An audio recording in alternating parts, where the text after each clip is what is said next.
નમસ્કાર, mid day news સાથે હું અમિતા વાંઝા. જોઈએ સૌપ્રથમ મુખ્ય સમાચાર.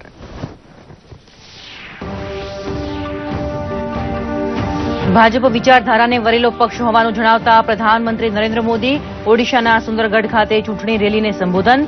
છત્તીસગઢ અને મહારાષ્ટ્રમાં પણ ચૂંટણી રેલીને સંબોધનનો કાર્યક્રમ.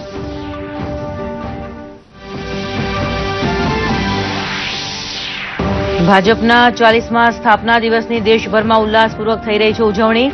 પ્રધાનમંત્રી નરેન્દ્ર મોદી અને પક્ષના રાષ્ટ્રીય અધ્યક્ષ અમિત શાહે કાર્યકરોને પાઠવી શુભેચ્છા.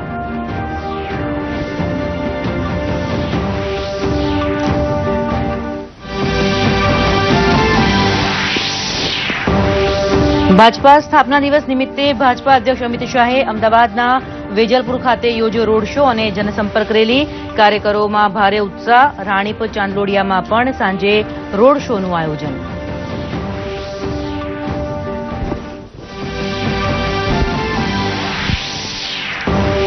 કોંગ્રેસ અધ્યક્ષ રાહુલ ગાંધી આજે ઉત્તરાખંડમાં હરિદ્વાર, અલ્મોડા અને શ્રીનગરમાં કરશે ચૂંટણી પ્રચાર.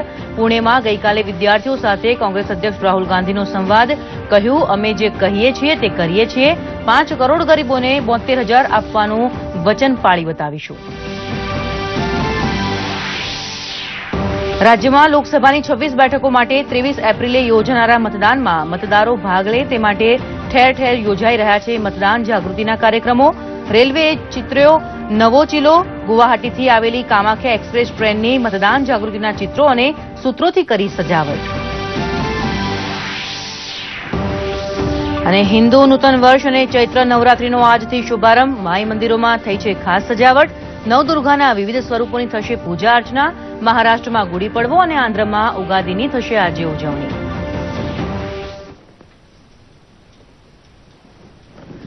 સમાચાર વિસ્તારથી.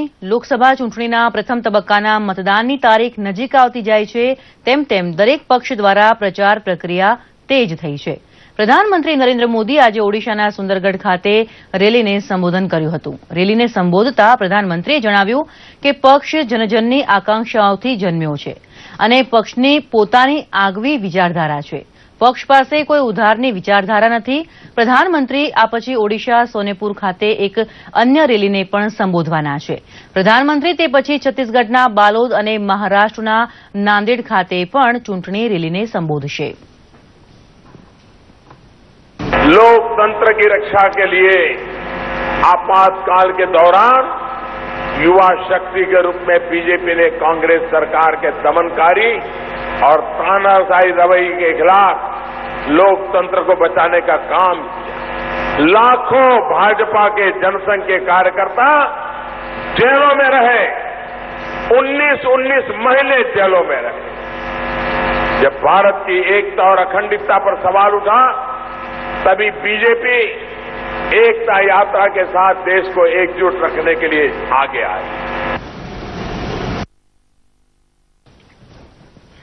ભાજપ દ્વારા આજે તેના 40મા સ્થાપના દિવસની ઉજવણી થઈ રહી છે. પક્ષના મુખ્યાલયે પણ આ દિવસની ઉલ્લાસપૂર્વક ઉજવણી થઈ રહી છે. પ્રસ્તુત છે એક અહેવાલ. પ્રધાનમંત્રી નરેન્દ્ર મોદીએ ભારતીય જનતા પાર્ટીના સ્થાપના દિવસે તમામ કાર્યકરોને શુભેચ્છા પાઠવી હતી. આ પ્રસંગે પ્રધાનમંત્રીએ જણાવ્યું કે 39 વર્ષો પહેલા આ જ દિવસે ભાજપનો જન્મ થયો હતો. કાર્યકરોના પ્રયાસને કારણે જ ભાજપ દેશનો સૌથી લોકપ્રિય પણ બની રહ્યો છે. પ્રધાનમંત્રીએ ટ્વિટર ઉપર વિડીયો પણ શેર કર્યો હતો. छटेगा, सूरज निकलेगा, कमल खिलेगा.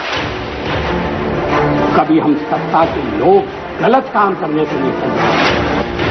आपको विश्वास दिलाते हैं जो कार्य हमने अपने हाथ में लिया है वो जब तक राष्ट्रीय उद्देश्य पूरा नहीं कर लेंगे तब तक विश्राम से नहीं बैठेंगे, तब तक आराम से. भारतीय जनता पार्टी के एक कार्यकर्ता के रूप में आपके साथ साथ काम करता हूं. मन में एक ही आकांक्षा है कि भारत जो है दुनिया के देशों में महान देश बने. हम कितने भाग्यवान हैं. पता नहीं किस जन्म में हमने कितने पुण्य किए होंगे.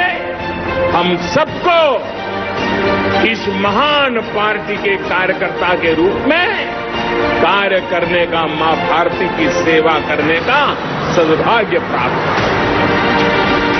हम अकेले हैं जो सिर्फ और सिर्फ मानवता के मुद्दे को लेकर के राजनीतिक जीवन में काम कर रहे हैं। 125 करोड़ देशवासियों को जो परिवार मानते हैं, हिंदुस्तान के हर दुखी का दुख बांटने की कोशिश करते हैं, ये हमारा सौभाग्य है कि हम वो लोग हैं जिन्हें गांधी भी मंजूर है, लोहिया भी मंजूर है और दीनदयाल, क्योंकि हम समन्वय में विश्वास करते हैं, हम सामाजिक न्याय में विश्वास करते हैं, सबका साथ सबका विकास, ये सिर्फ चुनावी नारा नहीं है। उज्जवल भारत के भविष्य के लिए कोटि कोटि भारतीयों की आशा आकांक्षाओं की पूर्ति के लिए सोच समझ करके चुना हुआ ये हमारा मार्ग है। कि मेरे जीवन में से अगर भारतीय जनता पार्टी को निकाल दो तो केवल और केवल शून्य बाकी बचता है और कुछ नहीं बचता। जो कुछ भी मैंने प्राप्त किया, जो कुछ भी सीखा और जो कुछ भी देने का प्रयास किया पार्टी को, देश को, ये सभी भारतीय जनता पार्टी की देन है। विश्व की सबसे बड़ी पार्टी के कार्यकर्ता होना, इससे बड़ा जीवन का गौरवपूर्ण पृष्ठ क्या हो सकता है।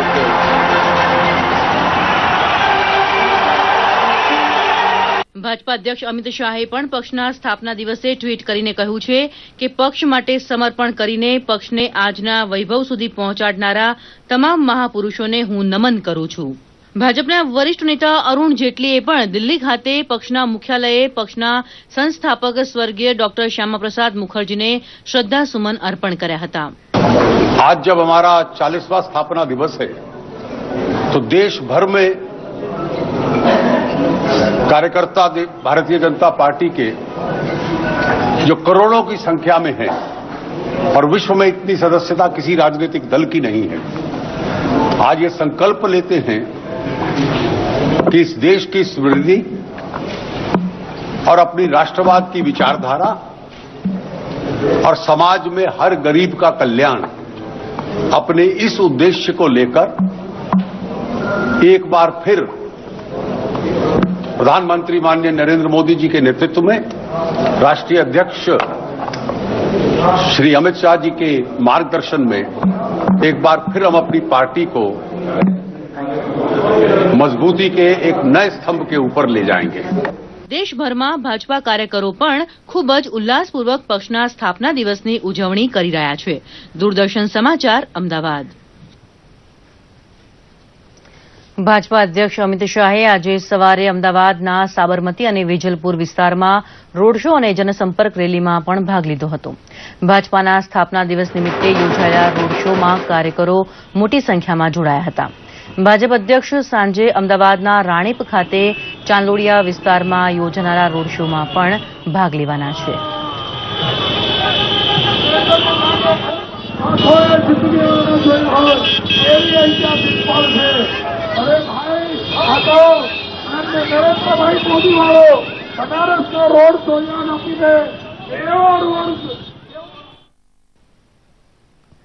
કોંગ્રેસ અધ્યક્ષ રાહુલ ગાંધી આજે ઉત્તરાખંડમાં હરિદ્વાર અને અલ્મોડા ખાતે ચૂંટણી રેલીને સંબોધશે। કોંગ્રેસ અધ્યક્ષે ગઈકાલે પુણેમાં વિદ્યાર્થીઓ સાથે સંવાદ કર્યો હતો। આ પ્રસંગે તેમણે જણાવ્યું કે જો કોંગ્રેસ જીતીને સત્તા ઉપર આવશે તો તે લોકસભા, વિધાનસભા અને સરકારી નોકરીઓમાં મહિલાઓને 33% અનામત આપશે। આ કડીમાં કોંગ્રેસ અધ્યક્ષ રાહુલ ગાંધીએ મહારાષ્ટ્રના ચંદ્રપુર ખાતે એક જાહેર સભાને પણ સંબોધી હતી।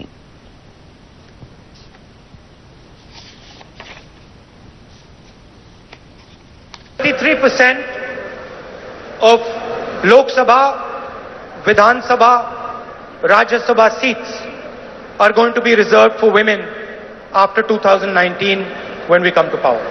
We are going to ensure that 1/3 of Parliament, 1/3 of every Vidhan Sabha is guaranteed to have women in it.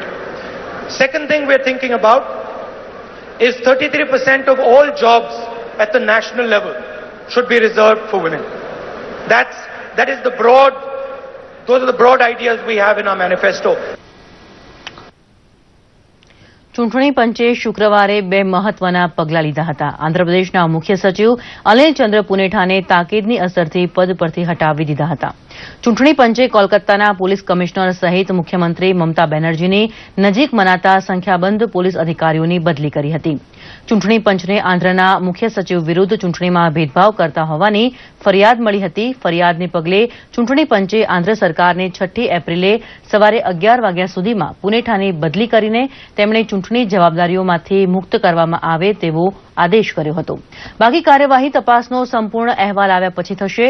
Kolkata police commissioner અનુજ શર્માની બદલી કરીને તેમના સ્થાને રાજેશ કુમારને જવાબદારી સોંપવામાં આવી હતી.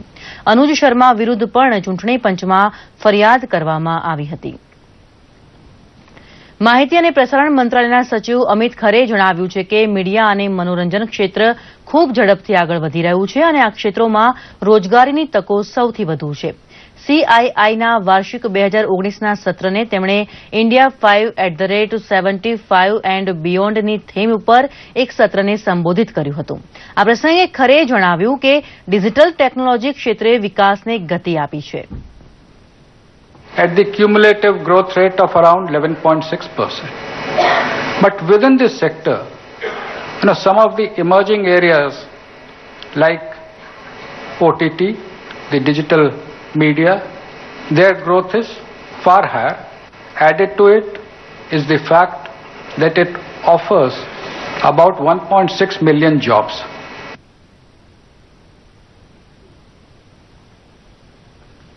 સર્વોચ્ચ અદાલતે ચૂંટણી બોન્ડના સંચાલન ઉપર પ્રતિબંધ લગાવવા ઇનકાર કરી દીધો છે. સુપ્રીમ કોર્ટે તે ઉપરાંત અરજી દાખલ કરનારા બિનસરકારી સંગઠનને આ અંગે જરૂરી અરજી દાખલ કરવા જણાવ્યું હતું. સુપ્રીમ કોર્ટના મુખ્ય ન્યાયમૂર્તિ અધ્યક્ષપદે બનેલી ખંડપીઠે આ કેસમાં હવે પછીની સુનાવણી 10 એપ્રિલે રાખી છે. ઉલ્લેખનીય છે કે કેન્દ્ર સરકારે દેશના રાજકીય પક્ષો દ્વારા મેળવવામાં આવતા ચૂંટણી ભંડોળની પ્રક્રિયાને પારદર્શક બનાવવા માટે વર્ષ 2017-18નું બજેટ રજૂ કરતી વખતે ચૂંટણી બોન્ડ સિસ્ટમ શરૂ કરવાની જાહેરાત કરી હતી. સમાજવાદી પાર્ટીએ ગઈકાલે લખનૌમાં પોતાનો ચૂંટણી ઢંઢેરો બહાર પાડતા સામાજિક ન્યાયથી મહાપરિવર્તન લાવવાની વાત કરી. ચૂંટણી ઢંઢેરો બહાર પાડતા સમાજવાદી પાર્ટીના અધ્યક્ષ અખિલેશ યાદવે જણાવ્યું કે ખેડૂતોમાં ખુશી ત્યારે જ આવશે જ્યારે તેમનું દેવું સંપૂર્ણપણે માફ કરવામાં આવશે. સમાજવાદી પાર્ટીએ ચૂંટણી ઢંઢેરામાં મહિલા સશક્તિકરણ અને લૈંગિક સમાનતાનો વાયદો કર્યો છે.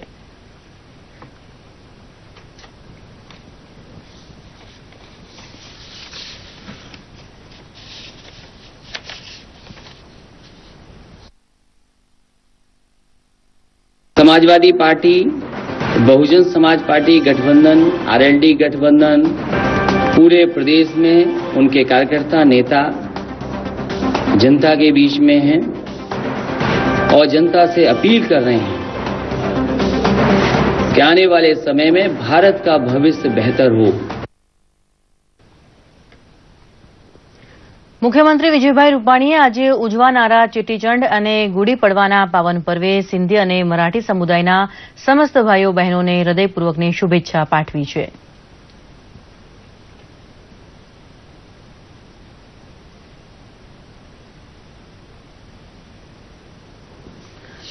પ્રદેશ કોંગ્રેસના પ્રભારી રાજીવ સાતવે અમદાવાદમાં રાજીવ ગાંધી ભવન ખાતે યોજાયેલી પત્રકાર પરિષદમાં કોંગ્રેસના ઘોષણાપત્ર 2019ની સવિસ્તૃત માહિતી આપી હતી.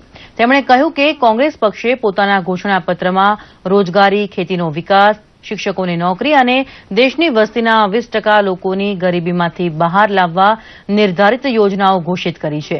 તેને કોંગ્રેસ પક્ષ સત્તા ઉપર આવશે તો નિશ્ચિત સમય મર્યાદામાં સમગ્ર દેશમાં લાગુ કરાશે. તો પ્રદેશ પ્રમુખ અમિત ચાવડાએ જણાવ્યું કે 2019ની ચૂંટણી ઉપર સમગ્ર દેશનું ભવિષ્ય મંડાયેલું છે ત્યારે કોંગ્રેસ પક્ષ પણ દેશની જનતાના કલ્યાણ માટે અગ્રેસર રહી ઘોષણાપત્રને પોતાની નીતિ બનાવશે અને જનતાને કરેલા વચનો પૂર્ણ કરશે. આ અગાઉ રાજીવ સાતવે પત્રકારોને જણાવ્યું કે બીજેપી તથ્યહીન મુદ્દાઓ ઉપર રાજનીતિ કરે છે.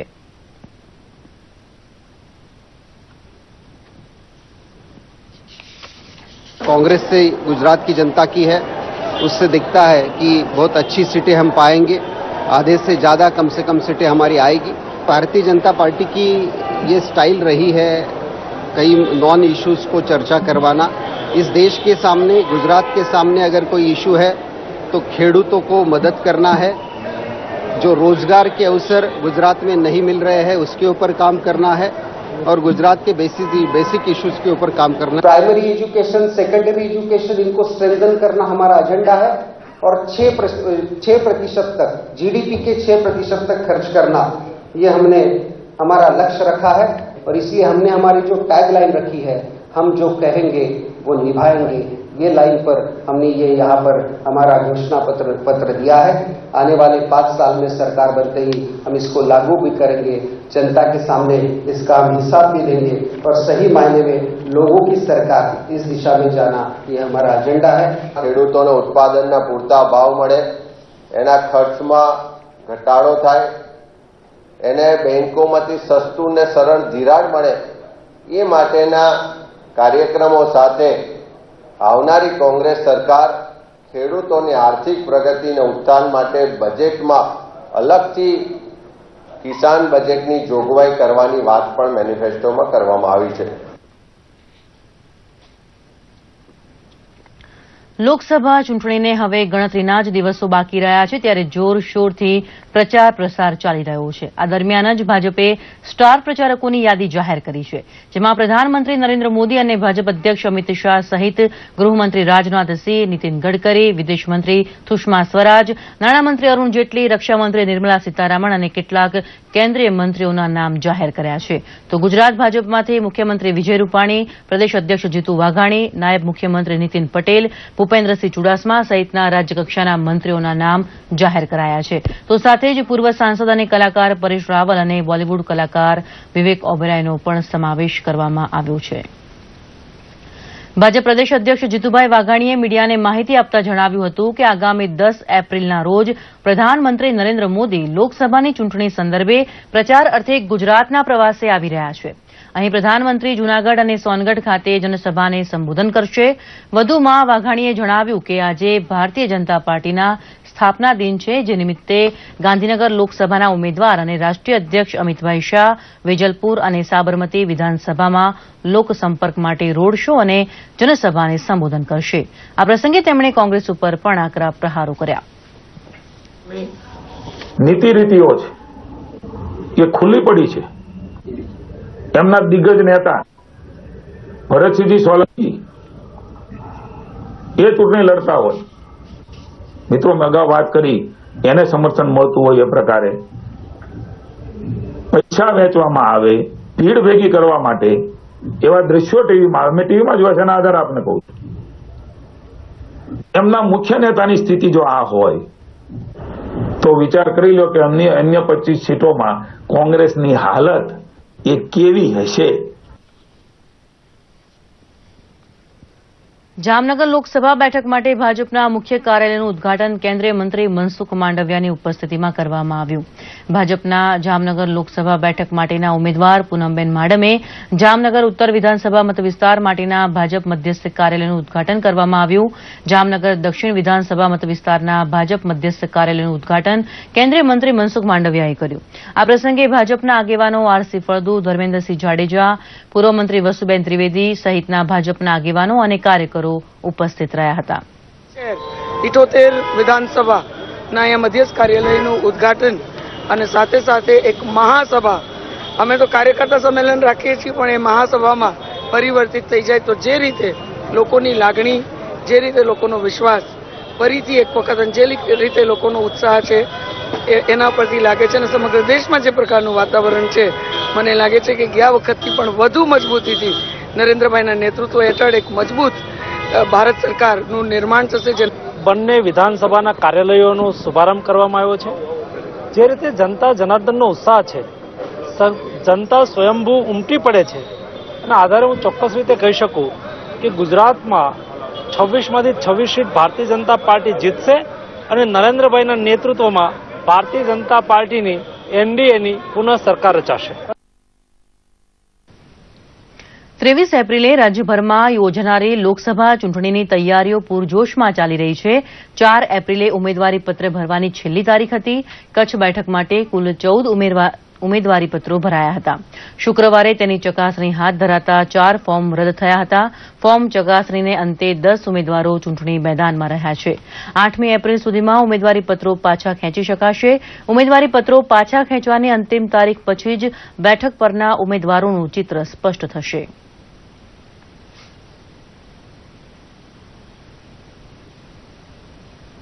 કુલ 14 ઉમેદવારો ગઈકાલ સુધી ફોર્મ ભરાયા હતા. કુલ 26 ફોર્મ ભરાયા હતા. એમાંથી 4 ઉમેદવારોના ફોર્મ કોઈને કોઈ કારણોસર રિજેક્ટ થયા છે અને 10 ઉમેદવારો જે છે એમના ફોર્મ માન્ય થયા. એટલે હાલની સ્થિતિએ 10 ઉમેદવારો છે કચ્છ પાર્લામેન્ટ બેઠકમાં. મતદારોમાં મતદાન માટે જાગૃતિ લાવવા ઠેર ઠેર કાર્યક્રમો ચાલી રહ્યા છે. રેલવેએ પણ મતદાન જાગૃતિ માટે પહેલ કરીને નવો ચીલો ચિતર્યો છે. ગુવાહાટીથી આવેલી કામાખ્યા એક્સપ્રેસ ટ્રેનને મતદાન જાગૃતિના ચિત્રો અને સૂત્રોથી સજાવવામાં આવી હતી. વડોદરા રેલવે સ્ટેશને જ ઈવીએમ વીવીપેટનું જીવંત નિદર્શન પણ થયું હતું. યુવા કલાકારોએ મતદાન જાગૃતિ માટે ગીતો પણ લલકાર્યા હતા. જિલ્લા ચૂંટણી અધિકારી શાલિની અગ્રવાલ સહિતના પદાધિકારીઓ પણ આ પ્રસંગે ઉપસ્થિત રહ્યા હતા.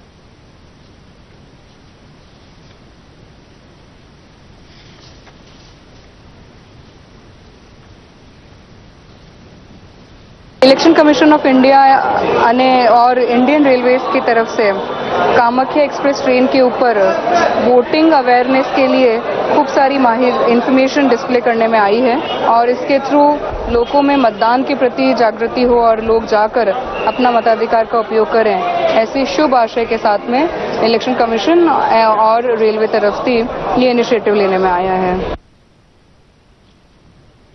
લોકસભા ચૂંટણીમાં 100% મતદાન થાય તે હેતુસર મતદાન જાગૃતિ કાર્યક્રમો ચાલી રહ્યા છે.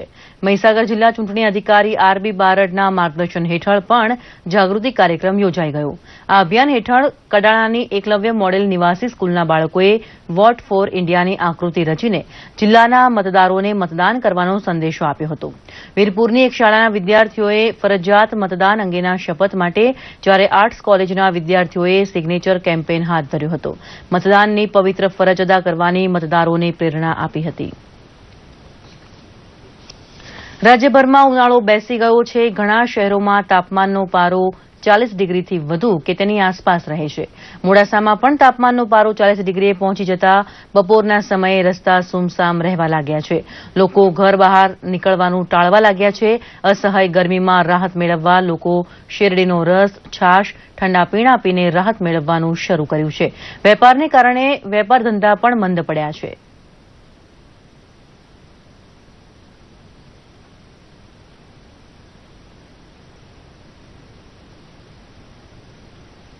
અત્યારે છેલ્લા 4 દિવસથી એટલી બધી ગરમી બહુ અસહ્ય પડી રહી છે કે સવારથી જ ગરમી લાગે છે. બપોરે કેવી રીતે નીકળવું એ મુશ્કેલ થઈ રહ્યું છે. અત્યારે એપ્રિલ મહિનાથી જો આટલી બધી પડી રહી છે તો પછી મે મહિનાની અંદર તો શું ગરમીનું શું થશે એ કંઈ ખબર પડતી નથી. વિસનગરમાં ભારતીય પ્રોસ્થોડેન્ટિસ્ટ સોસાયટીનું 21મું રાષ્ટ્રીય અધિવેશન યોજાયું. આવતીકાલ સુધી ચાલનારા આ ત્રિદિવસીય અધિવેશનમાં 1500 જેટલા પ્રતિનિધિ ભાગ લઈ રહ્યા છે. અધિવેશનમાં 22 વર્કશોપનું આયોજન કરાયું અને 309 વિદ્યાર્થી તેમના રિસર્ચ પેપર રજૂ કરશે. વિસનગરથી અધિવેશનનો આરંભ થયા બાદ 2 દિવસ ગાંધીનગરના મહાત્મા મંદિરમાં આ અધિવેશનનું આયોજન કરાયું છે. અધિવેશનમાં દાંતના રોગ સંબંધી રિસર્ચ પેપર રજૂ થવાના છે.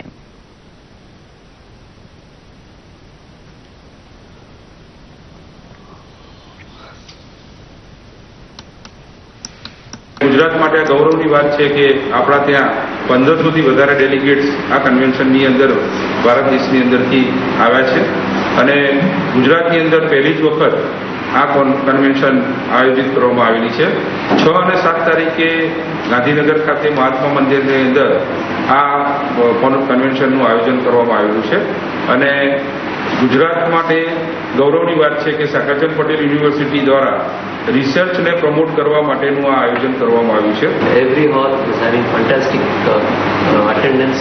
The staff members also are there, and there can be nothing else that can be done better. All water, then tea, coffee, everything that is there. I really appreciate the efforts of the chairman and also Professor Patel sir for doing all their best to ensuring that the conference is a grand success. Prabhas તીર્થના સંસ્કાર ભારતી ગુજરાત પ્રાંત અને Somnath trust દ્વારા હિન્દુ નૂતન વર્ષના પ્રસંગે સૂર્યના પ્રથમ કિરણના વધામણા ગાયત્રી મંત્રના ઉચ્ચારણ સાથે કરવામાં આવ્યા હતા. આ ઉપક્રમે સૂર્યાસ્તથી સૂર્યોદય સુધી સાંસ્કૃતિક કાર્યક્રમ યોજાયો હતો, જેમાં ભારતનાટ્યમ, કથક નૃત્ય, રાસ ગરબા અને શ્રીકૃષ્ણ સંકીર્તન જેવા કાર્યક્રમો યોજવામાં આવ્યા હતા. છેલ્લા 8 વર્ષોથી હિન્દુ નૂતન વર્ષ નિમિત્તે આ કાર્યક્રમનું આયોજન કરવામાં આવે છે, જેમાં ગુજરાત સહિત ભારતભરના ખ્યાતનામ કલાકારો પોતાની કલાનો કસબ પ્રસ્તુત કરે છે. એટલે હિન્દુઓનું નવું વર્ષ, જેને વિક્રમ સંવતના પ્રથમ દિવસ તરીકે આપણે ઉજવીએ છીએ, નવા વર્ષ તરીકે ઉજવીએ છીએ. એટલે આ નવા વર્ષના વધામણા અને નવા વર્ષના સૂર્યનું જો પહેલું કિરણ આ પ્રભાસ ક્ષેત્રમાં પડે તેના વધામણા માટે આ કાર્યક્રમનું આયોજન કરવામાં આવ્યું છે. દેશભરમાં મરાઠી સમાજ દ્વારા આજે ગુડી પડવાની ઉજવણી કરવામાં આવી રહી છે. રાજ્યના તાપી જિલ્લામાં વસતા મરાઠી સમુદાયે પણ સીતા માતાની પ્રતિમા સ્વરૂપે ગુડીની સ્થાપના કરીને એકબીજાને શુભેચ્છા પાઠવી હતી. નવા વર્ષના આ પાવન દિવસે આખું વર્ષ આરોગ્યપ્રદ નીવડે તે હેતુથી ગોળ અને લીમડો વહેંચીને એકબીજાને શુભેચ્છા આપવામાં આવી હતી. આ દિવસે શ્રીરામ 14 વર્ષના વનવાસ બાદ અયોધ્યામાં પાછા ફર્યા હતા અને અયોધ્યાવાસીઓએ રામ સીતાજીનું સ્વાગત રંગેચંગે કર્યું હતું તેવી ધાર્મિક માન્યતા છે. યાત્રાધામ અંબાજી ખાતે ચૈત્રી નવરાત્રીના પ્રથમ દિવસે મંદિરના સભા મંડપમાં ઘટ સ્થાપન કરવામાં આવ્યું હતું. અનાજના જવારાનું સ્થાપના દિવસે વાવેતર થયું હતું. 9મા દિવસે આ જવારાને ઉગતા જોઈને ખેડૂતો માટે આ વર્ષ કેવું રહેશે તેનો અંદાજ કાઢવામાં આવે છે. આ પ્રસંગે મંદિરના મુખ્ય પૂજારી અને પ્રાંત અધિકારી સહિતના અધિકારીઓ પણ ઉપસ્થિત રહ્યા હતા. હિન્દુ નૂતન વર્ષે મંગળા આરતીમાં શ્રદ્ધાળુઓની ભારે ભીડ જોવા મળી હતી.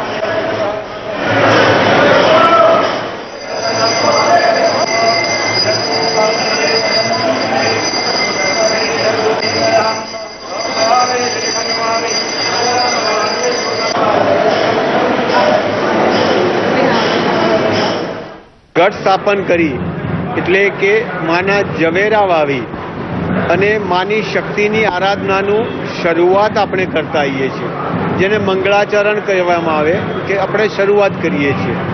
અને આ 9 દિવસ માના નવરાત્રિ 9 સ્વરૂપોનું આપણે એક શક્તિનું ઉપાસના રૂપે એને કરીએ છીએ. આજે નવરાત્રી હોય છે, પૂજા ભક્તિ માટે હોય છે, તો આજે આરતીનો લાભ લીધો અમે લોકોએ અને ફર્સ્ટ આરતી હતી, ફર્સ્ટ દિવસ હતો નવરાત્રીનો. ખૂબ જ મજા આવી અને એવું લાગ્યું કે માતાના બધા જ બ્લેસિંગ્સ મળી ગયા. આરતી અટેન્ડ કરીને વી ફીલ ધેટ. આજથી આદ્યશક્તિની પૂજા અને આરાધનાના પર્વ ચૈત્રી નવરાત્રીનો આરંભ થયો છે. સૌરાષ્ટ્રના પ્રવેશદ્વાર જેવા ચોટીલાના માતાજીના સ્થાનકે શ્રદ્ધાપૂર્વક નવરાત્રી પર્વની ઉજવણી થઈ રહી છે. રાજ્ય અને રાજ્ય બહારથી આવેલા હજારો શ્રદ્ધાળુઓ પગયાત્રા કરીને માતાજીના દર્શન કરવા ચોટીલા પહોંચી રહ્યા છે. શ્રદ્ધાળુઓ માટે મંદિર તરફથી ભોજન વગેરેની વ્યવસ્થા કરવામાં આવી છે. મંગળા આરતીનો લાભ લઈને શ્રદ્ધાળુઓએ ધન્યતા અનુભવી હતી.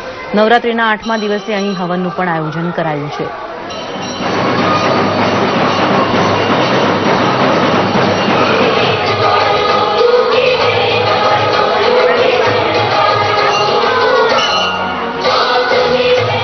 ચૈત્રી નવરાત્રી ચાલુ થાય છે. અમે દર વર્ષે આવીએ છીએ. અમને અહીંની શ્રદ્ધા છે. આ અમારી કુળદેવી છે, અમારી કુળદેવી માતાજી છે. અમને બહુ જ આની માથે શ્રદ્ધા છે. છેલ્લા 16 વર્ષથી પદયાત્રી આવીએ છીએ. અમને પદયાત્રીમાં 10 દિવસ લાગે છે. ચૈત્ર મહિનામાં અમારી માતાજી ચામુંડા માતાજી છે, એટલે અમે અહીંયા દર્શન કરવા આવીએ છીએ. મહા ચામુંડાના દરબારમાં ચૈત્રી મહિનાના નોરતા અને આસો મહિનાના નોરતાનું મહત્વ હોય છે. ભક્તજનો એકટાણું કરે, ઉપવાસ કરે અને માનો ભોગ ધરાવે અને અહીંયા હજારોની સંખ્યામાં લોકો દર્શને આવે છે અને માતા એની મનોકામના પૂરી કરે છે. આઈપીએલ સિઝન 12માં આજે 2 મેચ રમાશે, જેમાં પહેલી મેચ ચેન્નઈના મેદાન ઉપર ચેન્નઈ અને પંજાબ વચ્ચે રમાશે. બંને ટીમો અત્યાર સુધીમાં 3 મેચ જીતી છે, જ્યારે 1 મેચ હારી છે. જ્યારે બીજી મેચ હૈદરાબાદના મેદાન ઉપર મુંબઈ અને હૈદરાબાદ વચ્ચે રમાશે. હૈદરાબાદનો 4 મેચમાંથી 3 મેચમાં વિજય થયો છે, જ્યારે મુંબઈને 2 મેચમાં વિજય મળ્યો હતો અને 2 મેચમાં પરાજય થયો હતો.